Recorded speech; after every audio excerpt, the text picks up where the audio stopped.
We're in part 2 of our review for midterms. Remember, this is going to cover the first 7 chapters of your book, chapters 1 through 7. We're going to cover the odds in class today for 21 through 40. All right, so that's supposed to be 20 questions. We're going to do the first 10 in class today. That usually covers about 1 question per section, and then you'll finish it up later tonight. Before we do that, I want to go ahead and give you the odd answers for the first part of your review sheet. So I just want you to turn back to page 1 and check your odd answers. Number 1 should have been negative 110. Number 3 should have been negative 4. Number 5, once you change the mixed number to an improper fraction and find your LCD, the answer is negative 5 eighths. Number 7 is negative 11. Number 9 is 0.0146. Number 11, 0.81 repeating, or 81%. They could have also said 81.81 repeating percent. That would have been fine. Number 13, you divide to find the mean, to find the average. Number 15 is 5. Number 17 is 10x plus 6. Number 19 is 4 times 4n minus 9. Number 21, okay, I'm gonna back up and redo this one so you can see what I did here. On distance, guys, there is a specific method that you can use every time. You don't have to try to, figure it out or even think too hard about it. There are multiple ways you can calculate distance, but the one that works every time is to take this second number and subtract the first number. It was 6 and 20, right? I don't have it in front of me. Yes, 6 minus negative 20, which changes to a positive, and it's 26. Okay? So I take the second number and I subtract the first number. I actually just did the first one for your homework assignment tonight. Okay, so go ahead and just finish writing down the correct answer for the odds on 1 through 21. Okay, number 23. Number 23. What is the formula for the area of a rectangle? Area of a rectangle? A equals length times width. So if I know that the width is 80, I'm going to multiply it by something to get my total area of 80x plus 4,000. If you remember, this was in your lesson that had to do with factoring. Okay? So if I know what my end result is, okay, basically what's happened is I've factored an 80 out of my product. Okay? So you're dividing the end result by what's already been factored out, and that will tell you what's left inside the parentheses. Try to fill it in. Try to fill it in. What would I multiply 80 by to get to 80x? Or maybe we could ask it in reverse. If I factor an 80 out of 80x, what am I left with? 1x. You can put the understood one there if you want. And if I factor an 80 out of 4,000, basically 4,000 divided by 80 is 50. This is not my answer, though. It says, what is the length? What is the length? So you have to specifically say the length is x plus 50. 80 times x plus 50 gives me my total area of 80x plus 4,000. All right, let's look at 25. Solve the equation.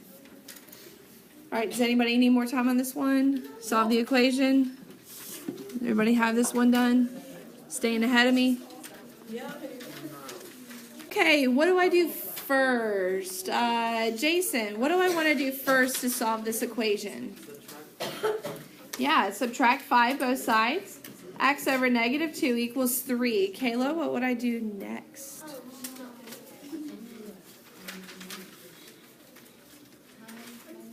Very good. Multiply both sides by -2. And I get my answer. X equals -6. Who got that right? Who got that right? Good job, guys. All right, 27. Oh, man. 27's a little tricky. I mean, it's an inequality, but it's kind of involved, right? So let's solve the inequality. Finish solving the inequality on 27. Let's see. Ayana, what do you see that you would need to do first on number 27? Combine like terms. Yes, combine like terms. Very good. So we get 2x plus 6. Now what do we do? What's the next thing we do? Let's see.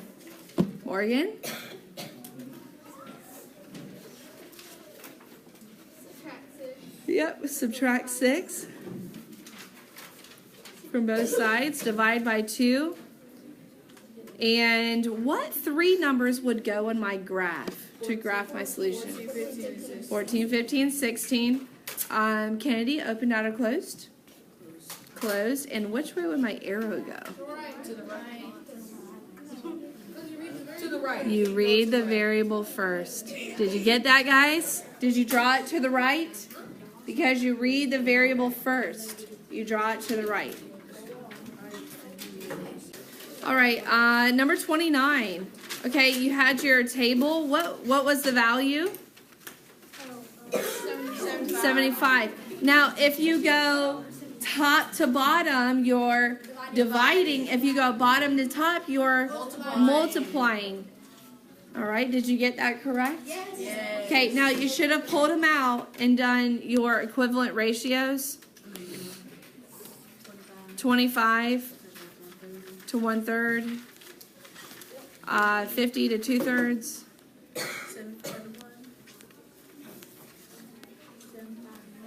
75 to 1, and 100 to 4/3. What do you notice about the pattern between Count up by 25. basically for every 25 calories that it's increasing by 1/3 of a serving? Yeah, there's definitely a clear pattern there. All right, 27. I'm sorry, number 31. 5/8 of an ounce per 1/4 pint. But remember, unit rate is per 1. So if it's 1/4, I'm dividing, but 5/8 divided by 1/4, what happens to that second fraction? It flips to 4/1, which is 20/8 ounces per pint. 20/8 ounces per pint. All right. Any questions for 31? Did you get it right? No. Did you get it right? 20/8? I did not do that. Wait, hold up. If you reduce it, it'd be 2/5. Yeah, I was just about to say, Oh. if you reduced it and you said 2.5 ounces per pint, that would be okay. Okay, if you said 2.5, that would be fine. Yeah, so if you say 2.5 ounces per pint, that's fine too. Okay, all right, 33.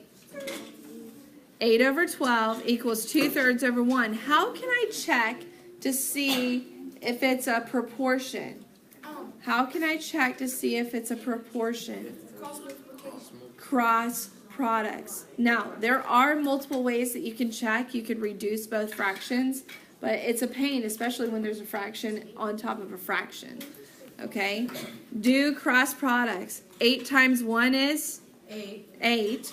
12 times 2/3 is 24/3, which is 8.